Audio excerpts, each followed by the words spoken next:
வந்து எங்கள் ஊரில் திருவிழா, நிறைய கடை போட்டிருப்பாங்க. சரி அங்கே போய் ஏதாவது வாங்கிட்டு வரலாம் சொல்லிட்டு கிளம்பணும்.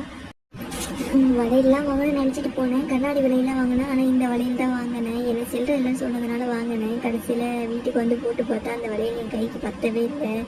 அங்கேயே போட்டு பார்க்கல. கையில் இருக்க வளையல் கைட்டி தான் வாங்கினேன். இருந்தாலும் பத்தாத வளையல் வாங்கிட்டு எனக்கு அப்படியே கஷ்டமாயிடுச்சு. அப்புறம் நிறைய கூட்டம், எல்லாம் கும்பலாக ஃபேமிலியாக திருவிழாவுக்கு வந்துருந்தாங்க. ஆனால் கடை நிறைய கூடவே இல்லை. போன வாட்டி நம்ம பார்க்கும்போது நிறைய கடை இருந்துச்சு. இந்த வாட்டி கடை கம்மி. நான் எதுக்காக போடணும் அதை எல்லாத்தையும் வாங்கிட்டேன். பட்ஜெட் பண்ணி எடுத்துகிட்டு போனேன். தம்பிக்கு பொம்மை வாங்கணும், கம்பல் கிளிப்லாம் வாங்கணும்னு. இந்தமாரி திருவிழா கடையில் இல்லை கடை தெருவு பார்த்தா தான் நமக்கு இதில் ஆசை வரும். ரொம்ப நாள் ஆகுது இந்தமாரி கிளிப் ரேட்லாம். ஆனால் திருவிழா கடைனால அங்கே 30 ரூபாயா விற்றாங்களான்னு தெரியல. நார்மலாக கடையில் 20 ரூபா, அங்கே 30 ரூபான்னு விற்றாங்களா எப்படின்னு தெரியல ரேட்டு. ஏன்னா ரொம்ப நாள் ஆகுது கடையில் போய் கிளிப் ரேட்லாம் கேட்டு. எனக்கு வாங்கிட்டு எங்கள் அக்கா பொண்ணு, குட்டி பொண்ணு இருக்கா 2 வயசில், அவளுக்கு கிளிப் பேண்ட் வாங்கினேன்.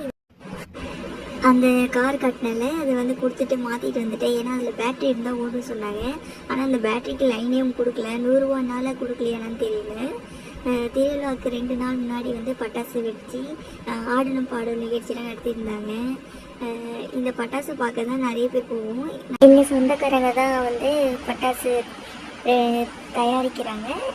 இங்கே தான் ஊர்லேயே வானக்கொட்டை இருக்குது. அங்கே தான் எங்கள் அக்கா போய் வேலை செய்வாங்க. அத்தா தான் கூப்பிட்டு போனாங்க, வந்து வெடியில் பாரு அப்படின்னு. வெடித்து எல்லாத்தையும் பார்த்து முடிச்சுட்டு அப்புறம் பலூன் இருந்துச்சு, தம்பிக்கு வாங்கிட்டு வந்தேன். இப்போ 20 ரூபா ஆயிடுச்சு அந்த பலூனு. அப்போல்லாம் நாங்கள் சின்ன பிள்ளையா இருக்கும்போது வாங்கினது. அப்புறம் ஐஸ்கிரீம் வாங்கிட்டு வீட்டுக்கு வந்துட்டோம்.